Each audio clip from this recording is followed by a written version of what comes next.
18वीं शताब्दी में भारतीय समाज में सबसे महत्वपूर्ण स्थान सम्राट का होता था। जैसे आज की डेट में प्रधानमंत्री महत्वपूर्ण पद है, उसी तरह के उस सम्राट का पद काफ़ी महत्वपूर्ण होता था। दूसरा पॉइंट, हिंदू समाज में जाति प्रथा बहुत महत्व रखता था। जाति प्रथा में जैसे आज की डेट में भी हिंदू समाज में देखेंगे कि ये काफ़ी समय से चला आ रहा है, प्राचीन काल से ही चला आ रहा है। देखिए वैदिक काल में, उत्तर वैदिक काल में स्थितियाँ ऐसी नहीं देखने को मिलेंगी, लेकिन जैसे जैसे मौर्य काल आया, मौर्य काल, मौर्योत्तर काल, गुप्तोत्तर काल, उसके पश्चात के काल, धीरे धीरे काफ़ी जाति जो वर्ण व्यवस्था, जाति प्रथा ये काफ़ी मजबूत होती गई। और जैसे जैसे ब्राह्मणवाद के समाज पे नियंत्रण होता गया, जाति और धर्म के पे जो था रूढ़िवादिता धीरे धीरे हावी होती गई। खैर आज़ादी के बाद स्थितियाँ काफ़ी परिवर्तित हुई हैं और संविधान आने के बाद जो भेदभाव होता था समाज में वो धीरे धीरे कम हुआ है। स्त्रियों का समाज और घर में समानता, देखिए स्त्रियों का जो है सम्मान पहले था। रूढ़िवादी जो सोच रखने वाले लोग सोचते थे, आज की डेट में भी बहुत सारे ऐसे लोग सोचते हैं कि महिलाओं का काम होता है कि वो चार दीवारी के अंदर रहें, किचन का काम संभाले, परिवार का काम संभाले, बाहर का काम पुरुष करेंगे।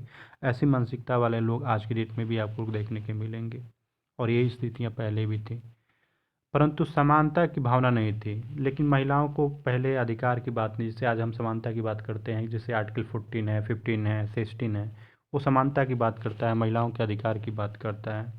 और लेकिन पहले इस था कि महिलाओं को पुरुषों के समान अधिकार नहीं होते थे, ये वो युद्ध में भाग नहीं ले सकती थी, वो शिक्षा नहीं ले सकती थी, चाहे और भी कई तरह के सार्वजनिक स्थानों पे सम्मेलन में भाग नहीं ले सकती थी, इस कई तरह के प्रतिबंध हुआ करता था। खैर आज़ादी के बाद स्थितियाँ काफ़ी परिवर्तित हुई, क्योंकि संविधान के बनने के बाद महिला पुरुष सबको समान अधिकार दिया गया है। चौथा पॉइंट है कि मालवाड़ और कुछ क्षेत्रों को छोड़ के हिंदू समाज पितृ प्रधान था। पितृ प्रधान का मतलब कि पुरुषों का शासन हुआ करता था, महिलाएं शासक नहीं बनती थी और महिलाएं डिसीजन नहीं लेती थी। पूरा जो डिसीजन होता था, जो फैसला होता था, वो पुरुष लेता था, जो न कि महिलाएं लेती थी, हिंदू धर्म की खासकर बात की जाए तो। और मालाबार और कुछ ऐसे क्षेत्र थे जहाँ पे केवल महिलाएं शासक हुआ करती थी, वहाँ पे महिलाएं डिसीजन लिया करती थी, वहाँ पे मातृ प्रधान हुआ करता था, ठीक है। लेकिन बाकी खासकर उत्तर प्रदेश है, उत्तर भारत है, आपके पश्चिमी भारत है, पूर्वी भारत है, यहाँ पे जो था, यहाँ पे पुरुषों का वर्चस्व हुआ करता था। पुरुष तय करते थे कि महिलाएं कैसी रहेंगी, क्या करना चाहिए, क्या नहीं करना चाहिए। और यही कारण है कि देखिए कि भारत में खासकर उत्तर प्रदेश में बहुत तेज़ी से फैला बाल विवाह, भ्रूण हत्या, सती प्रथा, ऐसी चीज़ें तमाम रूढ़िवादी नियम कानून धर्मगुरुओं ने बनाना शुरू कर दिया, जो धर्म के जो ठेकेदार हुआ करते थे लोग। बाल विवाह प्रथा प्रचलित थी, यद्यपि गौना करने वयस्क होने पर होता था। देखिए बाल विवाह क्या था कि पहले लोग डर होता था कई तरह के कि क्योंकि महिलाओं को कई तरह का अधिकार भी नहीं था, तो लोगों के पास डर होता था कि कोई ऐसी चीज़ें घटनाएं ना हो जाएं। तो सुरक्षा के दृष्टिकोण से बेबी और सामाजिक कारण के वजह से बेबी लोग सोचते थे कि पहले लड़कियों को शादी कर दिया तो 8 साल 10 साल 7 साल पे ही लड़कियों को शादी कर दिया जाता था, और गौना वयस्क होने पे 18 साल, बड़े होने पे 14 साल 13 साल के बाद लोग करते थे गौना। तो ये भी चीज़ें थी।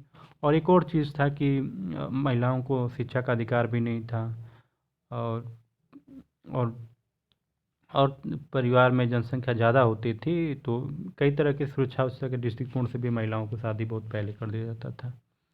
और गौना कुछ समय बाद, आज की डेट में भी आज़ादी के बाद भी हम देखने के काफ़ी समय तक देखने को खैर अब तो देखने को बहुत कम मिलता है, लेकिन गांव में आज की डेट में भी होता है कि शादी पहले हो जाती है, गौना तो 3 साल बाद 4 साल बाद होता है, ठीक है। ऊंचे वर्गों में दहेज प्रथा प्रचलित थी। स्वाभाविक है कि जो बड़े लोग थे, जैसे जमींदार हुआ करते थे और भी शासक हुआ करते थे, राजवंश हुआ करते थे, जो बड़े बड़े धनी लोग होते थे, अपने बच्चों को, बेटियों को बड़े धन देते थे, दान में देते थे, दहेज दिया करते थे। लेकिन धीरे धीरे स्थितियाँ बदली, आज की डेट में भी समाज में ये सारी चीज़ें हैं, लेकिन जो उस समय जो थे 18वीं शताब्दी की अगर हम बात करें, तो उस समय जो गरीब लोग होते थे वो उनके पास इतना नहीं होता था कि वो दहेज दे सकें, ठीक है। तो गरीबों में दहेज प्रथा उतनी प्रचलित नहीं थी जितनी कि जमींदारों में और बड़े बड़े धनाढ़ लोगों में प्रचलित थी। आज़ादी के बाद से देखिए कि सभी वर्गों में ऐसी स्थितियाँ बन गई कि जो भी शादी होता है, चाहे गरीब हो अमीर हो, सबको दहेज देना पड़ता है, और आज की डेट में भी ये प्रथा चली आ रही। जबकि कानून बना है सुप्रीम कोर्ट पार्लियामेंट में और सुप्रीम कोर्ट में संविधान में भी प्रावधान है कि आप दहेज नहीं ले सकते हैं, लेकिन फिर भी चीज़ें चलती हैं।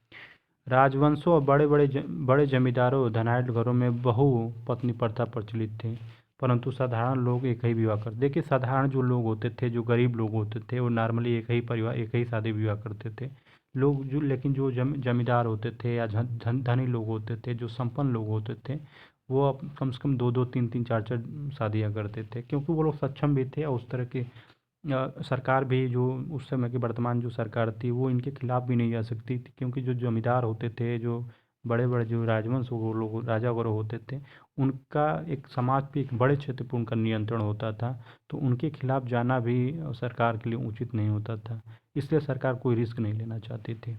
ठीक है। द्विजों में विवाह प्राय नहीं होता था।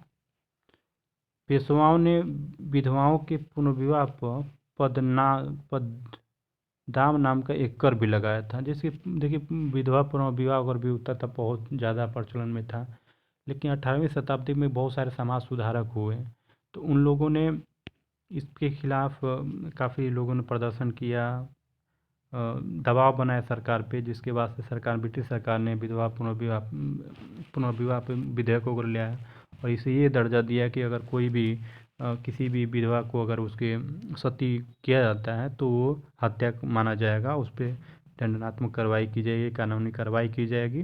जैसे राजा राम मोहन राय हैं और भी जैसे बहुत धर्म सुधारक थे जिन लोगों ने इसका विरोध किया था, जिसके बाद से धीरे धीरे स्थितियाँ परिवर्तित हो गई।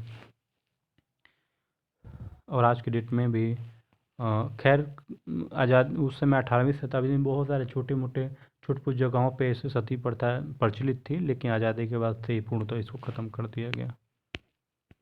ठीक है। बंगाल, मध्य भारत, राजस्थान इत्यादि के उच्च हिंदू कुलों में सती प्रथा प्रचलित थी। देखिए, वही सती प्रथा जो किसी महिला के अगर पुरुष अगर मर जाता था तो वो उस पुरुष के चिता पे ही महिलाओं को भी जिंदा जला दिया जाता था, उसी को सती प्रथा कहा जाता था। लेकिन ये खासकर बंगाल में, उत्तर भारत में, मध्य भारत में और राजस्थान में इत्यादि उच्च हिंदू कुलों में सती प्रथा प्रचलित, जैसे राजपूतों वगैरह में काफ़ी प्रचलित, क्योंकि जो उस समय नियम कानून ऐसा बना दिया गया था समाज के द्वारा, कुछ धर्म के ठेकेदारों के द्वारा, कि जो क्षत्रिय वर्ग के लोग हैं वही युद्ध कर सकते हैं, वही युद्ध में भाग ले सकते हैं। तो इससे क्या होता था कि जो राजपूत वगैरह लोग होते थे, वो युद्ध में भाग लेने की वजह से उनकी भाई मरने की दर भी ज़्यादा होता था, तो वो मर जाते थे लोग, तो जो स्त्रियां होती थी वो विधवा हो जाती थी।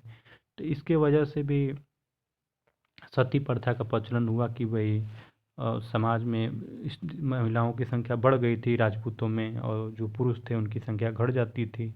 तो उसको संतुलन बनाने के लिए समाज में कुछ लोगों ने ऐसा प्रचलन ला दिया कि सती प्रथा, कि उसको सती हो जाना चाहिए। और उसके बाद से धीरे धीरे बाल विवाह भी आने लगा, सत्य भ्रूण हत्या भी आने लगा, ये प्रचलन में चलने लगा था धीरे धीरे। खैर बाद में धीरे धीरे स्थितियाँ परिवर्तित हो गई। हिंदू और मुसलमानों में शिक्षा के प्रति विशेष रुचि रही, परंतु भारतीय शिक्षा का उद्देश्य संस्कृति था, साक्षरता नहीं। देखिए, संस्कृति जो उनकी थी कि जैसे कि इस्लाम में जो संस्कृति है उसके प्रति उनको शिक्षा दी जाए, हिंदुओं में जो संस्कृति है उसके प्रति उनको शिक्षा दी जाए, परिवार में शिक्षा दी जाए, न कि उनको साक्षर बनाया जाए, उसको पुस्तकीय ज्ञान दिया जाए या स्कूल कॉलेजों में भेजा जाए। तो महिलाओं को उतना अधिकार नहीं होता था, बल्कि संस्कृति और धार्मिक की शिक्षा पाने का उनका ज़्यादा जोर होता था। ठीक है। उन्हें स्कूल वगैरह जाने पर उतना अधिकार नहीं होता था महिलाओं का। संस्कृति के उच्च अध्ययन के केंद्रों को बंगाल, बिहार और नदियाँ तथा काशी में तोल अथवा चंद्रुपाठी कहा जाता था।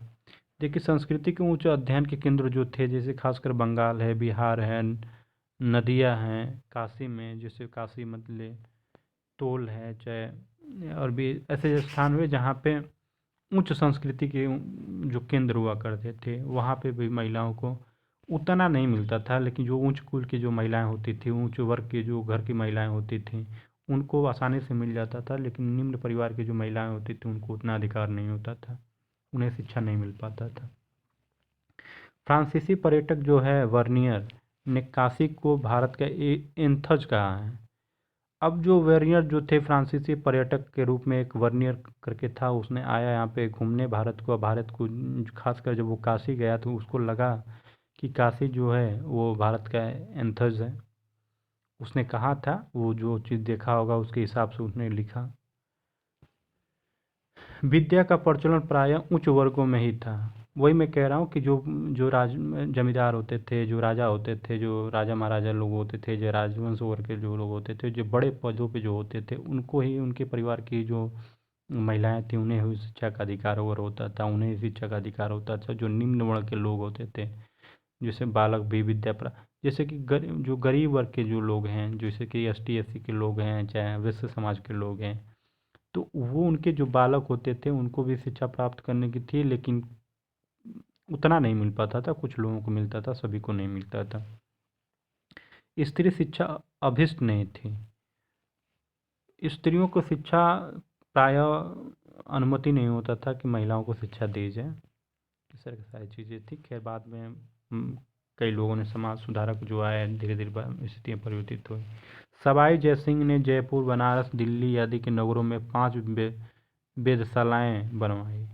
तो यहाँ पे वेधशालाएँ बनवाई गई थी सवाई जयसिंह के द्वारा, खासकर जयपुर में, बनारस में, दिल्ली में इत्यादि 5 ऐसे वेधशालाएँ बनाई गई थी। भारतीय अर्थव्यवस्था की आधार इकाई ग्राम थी।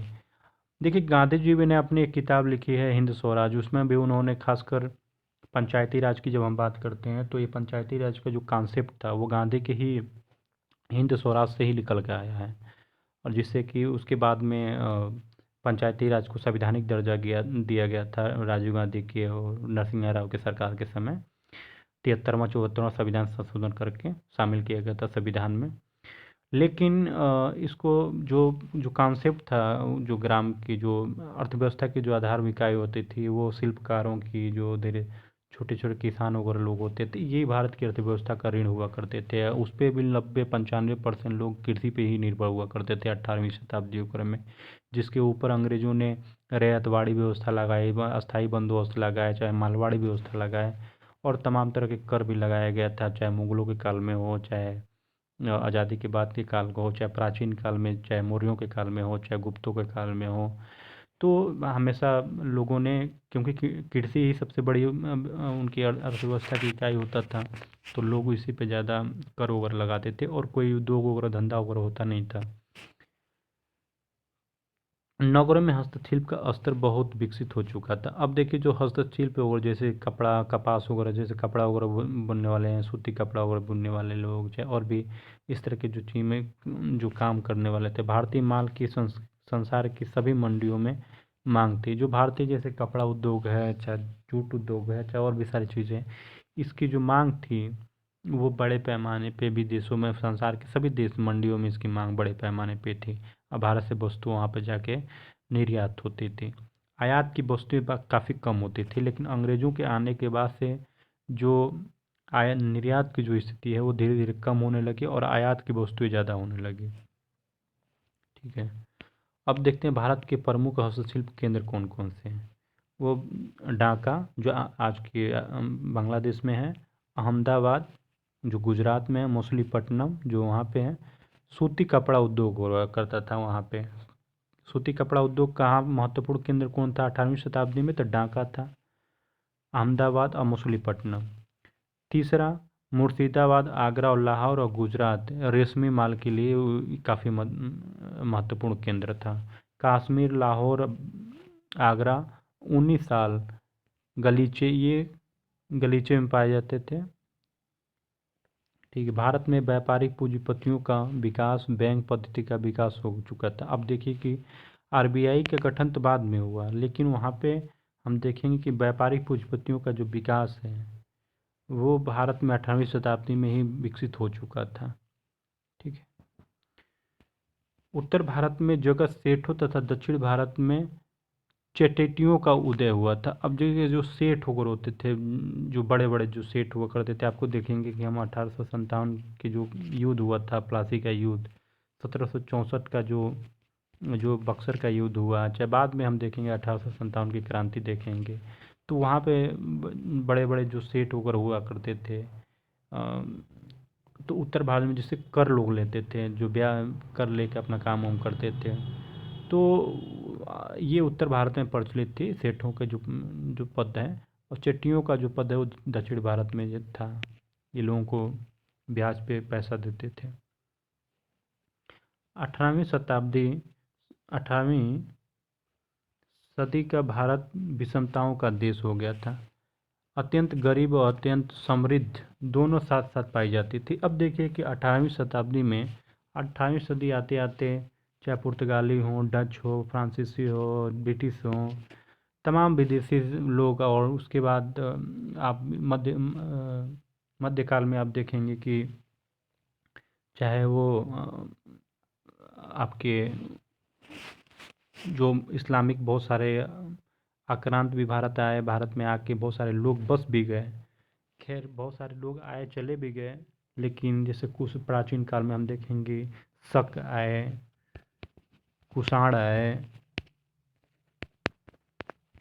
फिर आज़ादी के बाद से आप देखिएगा कि बाबर, चाहे और भी बहुत सारे लोग मध्यकाल में लोग आए जो विदेशी आक्रांत के रूप में आए भारत में। नादिर शाह का आक्रमण हुआ, अहमद शाह अब्दाली का आक्रमण हुआ, बाबर का आक्रमण हुआ, और भी बहुत सारे शासक यहाँ पे आए जो आक्रमण किए, यहीं पे बस भी गए। तो भारत की जो संस्कृति थी वो काफ़ी एक विविधतापूर्ण हो गई थी। और एक और चीज़ कि जो गरीब और अत्यंत समृद्ध दोनों साथ साथ पाई जाती थी। बहुत अमीर अमीर लोग भी भारत में हुआ करते थे, बहुत गरीब अत्यंत गरीब भी लोग हुआ करते थे। तो ये दोनों साथ चीज़ें चलती थी, क्योंकि अमीरी और गरीबी के बीच जो असमानता बहुत ज़्यादा थी। आज के दिन में भी देखेंगे कि भारत में कुछ ही लोग ऐसे हैं जो मात्र 3-4% लोग हैं, जो भारत के लगभग 80% पैसा उन्हीं मात्र 3-4 लोगों के पास है भारत के। तो ये भी आज के डेट में भी असमानता बहुत ज़्यादा है। 18वीं शताब्दी में भारतीय जनता का जीवन उतना खराब नहीं था जितना कि 19वीं सदी के अंत में ब्रिटिश शासनकाल में खराब हुआ। क्योंकि 18वीं शताब्दी तक स्थिति उतनी खराब नहीं थी, क्योंकि 1817 से तक आपको देखेंगे कि प्लासी के युद्ध होता है, तब जाके अंग्रेज़ों का बंगाल में पूर्णतः नियंत्रण होता है। और 1764 में बक्सर के युद्ध के बाद से पूरी तरीके से नियंत्रण हो जाता है, कई क्षेत्रों पर उनका नियंत्रण हो जाता है, बंगाल में, बिहार में, उड़ीसा में, अवध के क्षेत्र में, दिल्ली के कई क्षेत्रों पे। तो धीरे धीरे उनका नियंत्रण बढ़ता जाता है, और धीरे धीरे विदेशी जो शासन जो ICS का जो एग्ज़ाम होने लगा, तो जो अधिकारी बड़े बड़े अधिकारी राज्यों में जिलों स्तर पर उनको नियुक्ति किए जाने लगे। तो यहाँ से जो धन का निष्कासन जो है वो 18वीं सदी के मध्य में से ही पैसा का निष्कासन तो शुरू से ही हो रहा था। लेकिन अब क्या कि 19वीं सदी आते आते सरकार ने भारत से ही पैसा कमाती थी, और भारत के पैसे से ही भारत की वस्तुओं को खरीद के ब्रिटेन भेजना शुरू कर दी ब्रिटिश सरकार। ठीक है, तो 19वीं सदी आते आते इसकी और ख़राब हो गई थी। बेरोज़गारी का दर बहुत ज़्यादा हो गया था, महंगाई बहुत ज़्यादा बढ़ गई थी, गरीबी बहुत ज़्यादा बढ़ गई थी, समाज